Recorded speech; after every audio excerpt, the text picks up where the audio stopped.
Vəfat edən şəxsin pensiya kapitalının bir hissəsi onun vərəsəsinə ödənilə bilər.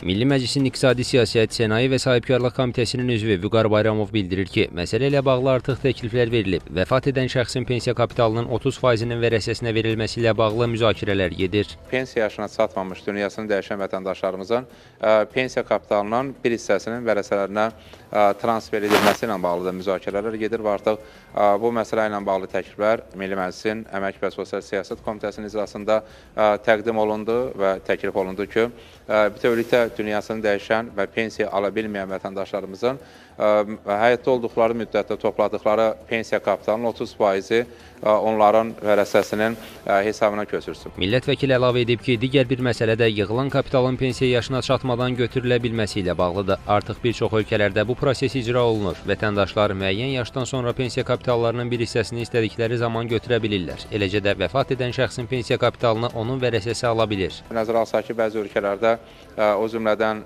Sinqapurda pensiya kapitalının bir hissəsini istehlak üçün istifadə etmək mümkündür. O cümlədən kreditlərin qaytarması, eləcə də təsir xərcinin haqqının ödənilməsi ilə bağlı pensiya kapitalının istifadə imkanları var. Biz də təbii ki, təklif edirik ki, fiskal imkanlar çərçivəsində pensiya kapitalının bir hissəsinin dünyasını dəyişən vətəndaşlarımızın vərəsələrinin ödənilməsi məsələsinə baxılsın, müzakirə olunsun.